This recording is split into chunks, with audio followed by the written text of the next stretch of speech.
नमस्कार, good morning all friends. तो आज का इस वीडियो में जो है दरोगा सब इंस्पेक्टर का क्वेश्चन आ गया है और प्रैक्टिस करवाने वाले हैं। इस वीडियो के माध्यम से आप लोग जो सभी जो है प्रैक्टिस करिए और आंसर फटाफट देते जाइएगा। कमेंट में जो है से सभी लोग आंसर बताएंगे। तो फर्स्ट का क्वेश्चन पढ़िए क्या कह रहा है।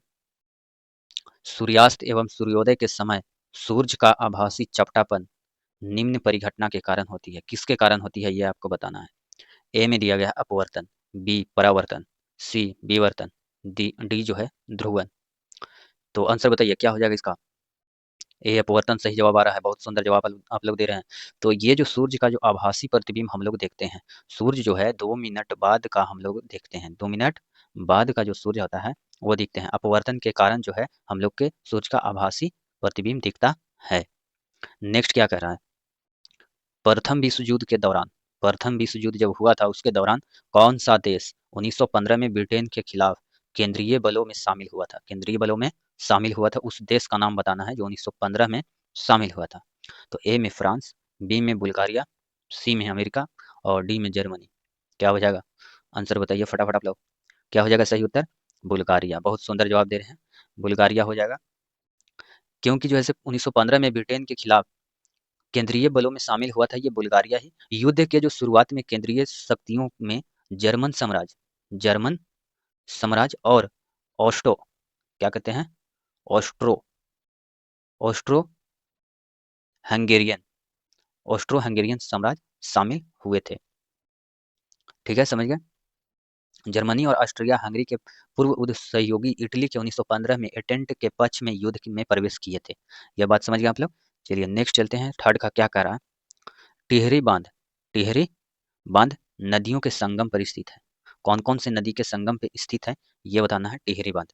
तो ए में जो दिया गया है भागीरथी एवं भिलांगना, और बी में जो है से भागीरथी एवं अलकनंदा, सी में अलकनंदा एवं बाणगंगा, डी में बनास एवं खारी, बनास एवं खारी। क्या टिहरी बांध नदियों के संगम पर स्थित है। कौन सी नदियों के संगम पर स्थित है ये आपको बताना है। तो क्या हो जाएगा इसका सही उत्तर। इसका सही उत्तर हो जाएगा भागीरथी एवं भिलांगना पे। टिहरी बांध जो है भागीरथी और भिलांगना नदियों के तट पे स्थित है। टिहरी बांध दुनिया का चौथा चौथा सबसे ऊंचा बांध है और भारत का सबसे ऊंचा बांध यही है। भारत का सबसे ऊंचा बांध यही है। यह कहाँ है तो उत्तराखंड में है। कहाँ, उत्तराखंड में और टिहरी जिले में है। कहाँ है, टिहरी जिला में है। टिहरी जिला में है। और नेक्स्ट क्या कह रहा है। फोर्थ का किसी अर्धचालक का ताप बढ़ाने पर उसकी प्रतिरोधकता में क्या होती है। ए में बढ़ती है, बी में घटती है, सी में समान रहती है और डी में पहले बढ़ती है फिर घटती है। क्या होगा। एक अर्धचालक का ताप बढ़ाने पर तापमान जो है सब इंक्रीज करने पर प्रतिरोधकता में क्या होगा, क्या बदलाव चेंजेज होगा ये आपको बताना है। क्या हो जाएगा सही उत्तर। बी घटती है। क्या हो जाएगा, घटती है। अर्धचालक का ताप अगर हम बढ़ाएंगे तो उसका प्रतिरोधकता जो है घट जाएगा। क्या हो जाएगा। नेक्स्ट में क्या कर रहा है पढ़िए। यदि एक कूट भाषा में, यदि एक कूट भाषा में BRANCH को EPDLFF लिखा जाता है तो उसी कूट भाषा में MASTER को कैसे लिखा जाएगा ये आपको बताना है। अब ऑप्शन देख लीजिए क्या है। और पहले तो ये समझना पड़ेगा कि बी के बाद ई आया है। तो बी के बाद ई जब आया है तो 3 लेटर बाद आया है। क्या आया है, 3 लेटर बाद आया है। और आर जो है उसके जगह जो है पी दिया है। तो यानी जो -2 लेटर जो है से पीछे को आया है। क्या है, 2 लेटर पीछे आया है। फिर ए से यहाँ जो है से डी गया है। तो ABCD, तो फिर जो है से +3 गया है। क्या गया है, +3 लेटर फिर गया है। इसी प्रकार करते फिर -2 गया है, फिर +3 गया है।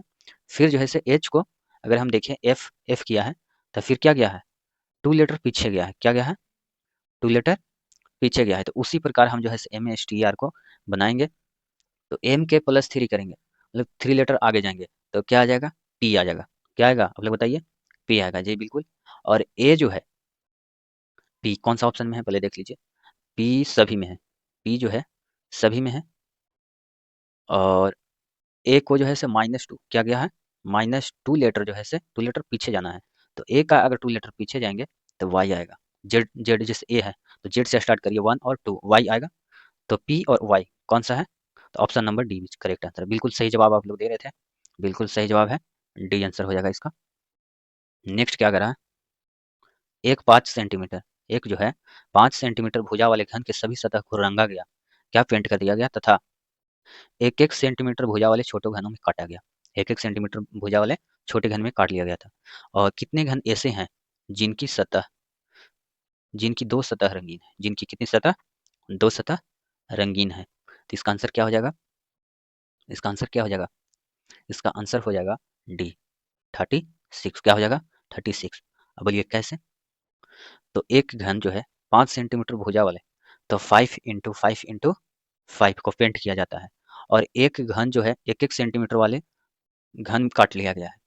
ठीक है, बड़े घन की भुजा जो है सिर्फ 5 सेंटीमीटर, और तो भुजाओं की संख्या कितना हो जाएगा, 12 हो जाएगा। कितना हो जाएगा, 12। और फलक पेंट किए हुए छोटे घनों की संख्या क्या हो जाएगा, क्या हो जाएगा, देख लीजिए यहाँ पे हो जाएगा n-2 इंटू 12, क्योंकि भुजाएं संख्या कितना है, 12 हो जाएगा।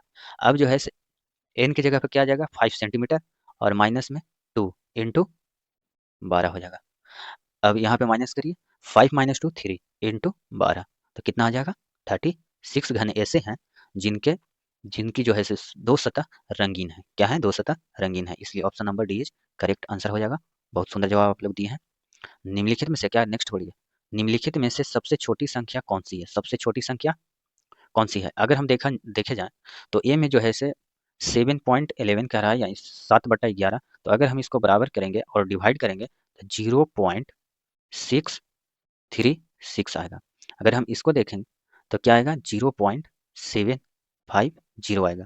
अगर जो है सी को हम देखेंगे, 5/7 को अगर डिवाइड करेंगे तो क्या आएगा, बताइए, 714, 0.714। अगर हम डी को देखें तो इसको क्या आ जाएगा, 4/5 है, तो इसको अगर हम डिवाइड करेंगे तो कितना आ जाएगा, 0.800। अब जो है सबसे छोटी संख्या कौन सी है, ये आप लोग के सामने पता चल गया होगा। तो क्या हो जाएगा, सही उत्तर क्या हो जाएगा, ए हो जाएगा। क्या हो जाएगा, 7/11 इज करेक्ट आंसर हो जाएगा। क्या हो जाएगा, 7/11 is correct answer, option number A. Next क्या करा, 1799 ईस्वी में टीपू सुल्तान की मृत्यु के उपरांत मैसूर का राजा किसे बनाया गया। 1799 जब टीपू सुल्तान मृत्यु हो गया था तो मैसूर का राजा किसे बनाया गया।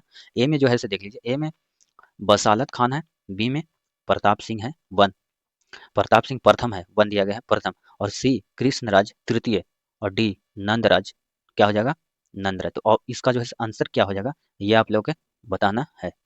तो क्या हो जाएगा, option number C is correct answer हो जाएगा। कृष्णराज तृतीय जो है 1799 में टीपू सुल्तान की मृत्यु के उपरांत मैसूर का राजा बनाया गया था। मैसूर का नया राज मौजूदा हिंदू राजवंश जो थे छोटे शासक कृष्णराज तृतीय के अधीन दिया गया था।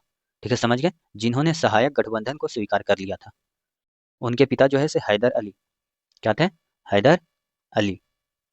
के बाद 1789 में, कितना, 1789 में टीपू सुल्तान जो है मैसूर के गद्दी पे बैठे थे।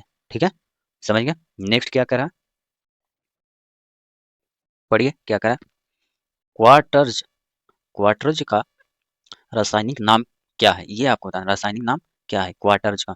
तो ए में जो है सोडियम सिलिकेट है, बी में जो है सोडियम ऑक्साइड है, सी में सोडियम क्लोराइड है, और डी में सोडियम फास्फेट है।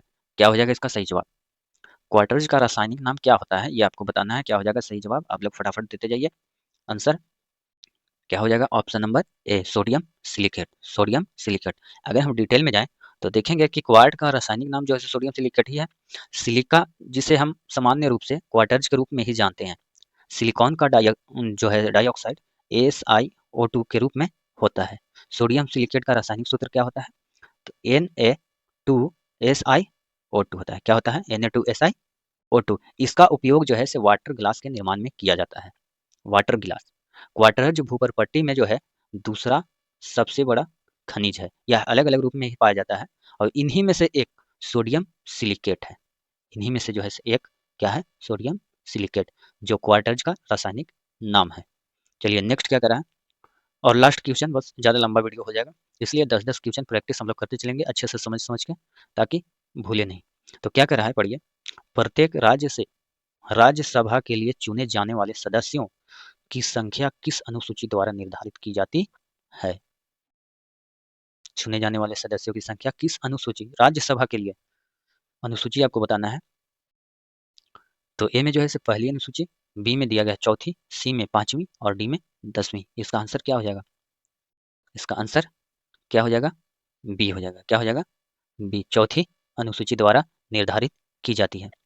अगर हम इसका डिटेल में जाएं तो राज्यसभा में सीटों का के आवंटन के जैसे अनुच्छेद कितना में दिया गया है, तो अनुच्छेद 4 के 1 में दिया गया है और 80 के 2 के तहत किया गया है, 2 के तहत किया गया है। चौथी अनुसूची में राज्यों और केंद्र शासित प्रदेशों के विधानसभाओं के लिए राज्यसभा में सीटों का आवंटन से संबंधित है।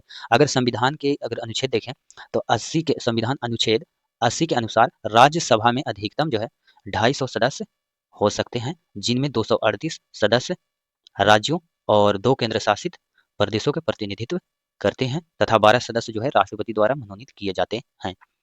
तो अगर कुछ सीखे हैं तो लाइक सब्सक्राइब कर दीजिएगा। Thank you very much. आज के लिए इतना ही। जय हिंद।